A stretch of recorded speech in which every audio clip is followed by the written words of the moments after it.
Hello friends, welcome back to my channel excel for everyone. तो दोस्तों, अगर अभी तक आपने मेरे चैनल को सब्सक्राइब नहीं करा है तो प्लीज़ सब्सक्राइब कर लीजिए। इसके लिए आपका बहुत बहुत धन्यवाद और थैंक यू। तो दोस्तों, आज का जो टॉपिक है वो है base lining of data. And उसके लिए जो हम बेस लाइनिंग ऑफ डेटा के लिए हम जो कुछ फंक्शंस यूज करेंगे, उसके लिए यूज करेंगे average if, E date, rank and rand between. Rand between हम जो फंक्शन को यूज करेंगे वो डेटा को प्रिपेयर करने के लिए यूज करेंगे। इसका यूज बस इतना ही है। तो दोस्तों, सबसे पहले मैं आपको बता देता हूँ बेस लाइनिंग ऑफ डेटा या डेटा का बेस लाइन की ज़रूरत कब पड़ती है।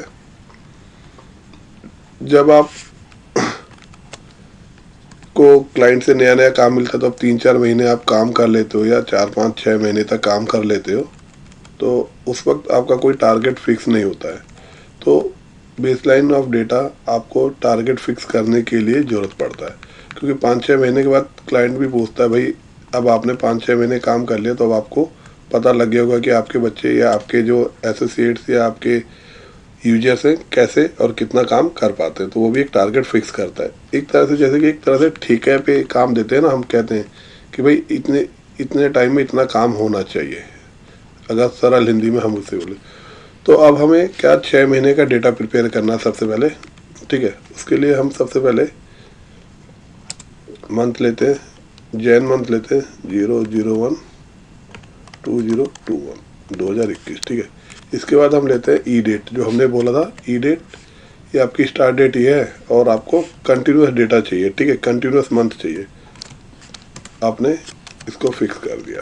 ठीक है, ये आपके जैन, फेब, मार्च, अप्रैल, मई, जून तक का मंथ, 6 महीने हो गए आपके। ठीक है, अगर मान लो ई डेट का एक फ़ायदा क्या होता है, आपको जनवरी से 3-4 महीने बाद का मंथ चाहिए, तो आप जो भी जितने भी डालोगे उसके बाद का मंथ दिखा दे। जैन के 5 महीने बाद जून आता है तो वो आपको दिखा दे, बट हमें कंटिन्यूस डेटा चाहिए, इसलिए हम जैन, फेब, मार्च, अप्रैल, मई, जून तक चलेंगे। ठीक है, और हमें डेटा क्या चाहिए, परसेंटेज में चाहिए, और न्यूमरेटर डिनोमिनेटर चाहिए परसेंटेज निकालने के लिए।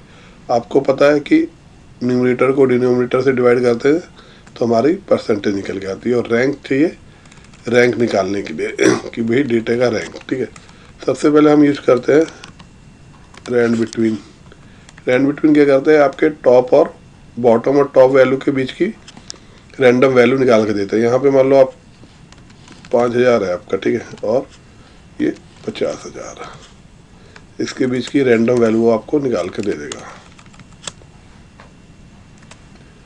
ठीक है, इसे कॉपी एंड पेस्ट कर दीजिए, वैल्यू पेस्ट कर दिया आपने। ठीक है, और सेम वे में आप रैंड बिटवीन से फिर कर क्या करिए, यहाँ पे निकालिए 6,000 से 60,000 या 60,000 तक की रैंडम वैल्यू वो आपको निकाल के दे देगा। ठीक है, इसको भी कॉपी करिए और पेस्ट करिए। ठीक है, ये आपकी रैंडम वैल्यू उसने निकाल दी। ठीक है, अब आप इसके लिए परसेंटेज निकाल लीजिए।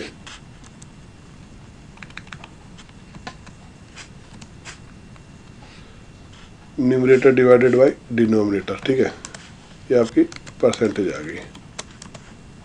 आपका जैन में 38%, फेब में 65, मार्च में 133, अप्रैल में 347, फिर मई में डिप हो गई और जून में फिर 329% आपका काम, मतलब इतना काम आप कर रहे हैं। ठीक है, अब आपको इसकी रैंक निकालनी, भाई इनकी की रैंक क्या क्या होती है। तो उसके लिए आप क्या करोगे, रैंक फार्मूला लगाओगे, रैंक डॉट ई क्यू। ठीक है, इसमें जो आप अब आपका जो रैंक का नंबर क्या है, सबसे पहले इसकी रैंक चाहिए आपको G5 की, कॉमा रेफरेंस, मतलब कि जो रेंज एक तरह से आपकी जिसमें से आपको उसकी रैंक चाहिए, एक डेटा है उसमें से उसकी क्या रेंज है। ठीक है, ऑर्डर आपको चाहिए डिसेंडिंग या असेंडिंग, जो भी चाहिए। अगर आप 0 डालोगे तो डिसेंडिंग आ जाएगा, 1 डालोगे तो असेंडिंग में। ठीक है, हम 1 डाल देते हैं। ठीक है, अब आपने देखा ये हमने क्या नहीं करा था, इसको फिक्स नहीं करा था। ठीक है,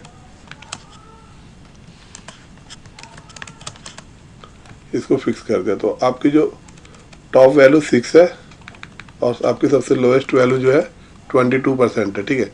तो यहाँ पे क्या हो रहा है कि जो लोएस्ट वैल्यू है वो 22 है।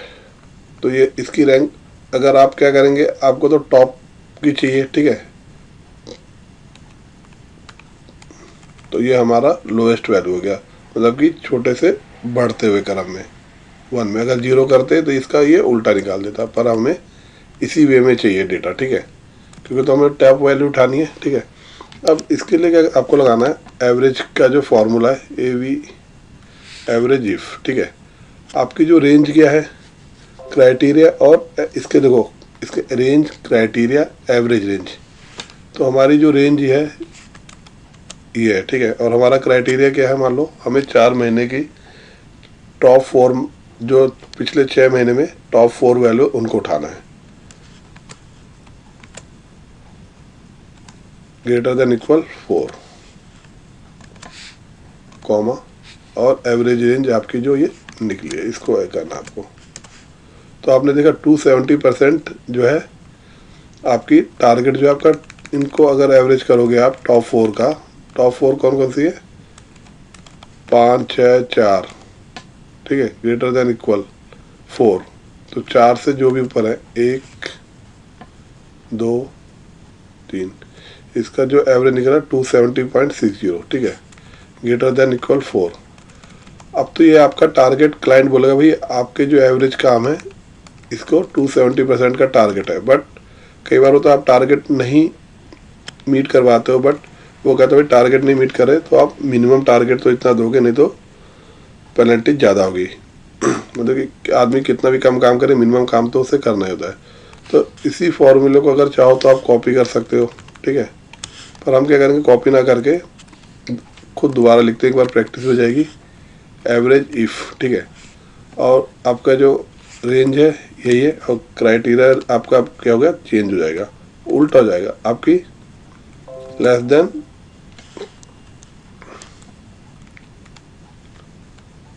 देन इक्वल 3 ब्रेक, और एवरेज रेंज आपकी हो जाएगी G5 से लेके L5 तक, और आप बंद कर दोगे। तो आप मिनिमम, मतलब कि आपको क्या होगा, अब आपने क्या करा, लेस देन इक्वल 3, मतलब कि नीचे की 3 वैल्यू, जो सबसे नीचे की कम वैल्यू है, लेस देन इक्वल 3, 1, 2, और ये आपकी 22%। तो इसका एवरेज आ रहा है 41.98। तो आपको मिनिमम 41% तो काम करना ही होगा, ठीक है, एज पर SLA जो भी टारगेट फिक्स करेगा क्लाइंट। तो आशा करता हूँ कि आपको ये मेरा वीडियो ज़रूर पसंद आया होगा, बेसलाइनिंग ऑफ डेटा। इन केस अगर ना भी अच्छा लगे तो आप डिसलाइक ज़रूर करिए, अगर अच्छा लगता है तो लाइक करिए। Thank you very much for watching my video, और भी वीडियो मैं लेके आऊँगा कुछ ना कुछ नए नए, तो देखते रहिए। Excel for everyone, to make your excel perfect. Thank you very much दोस्तों, बाय बाय, टेक केयर।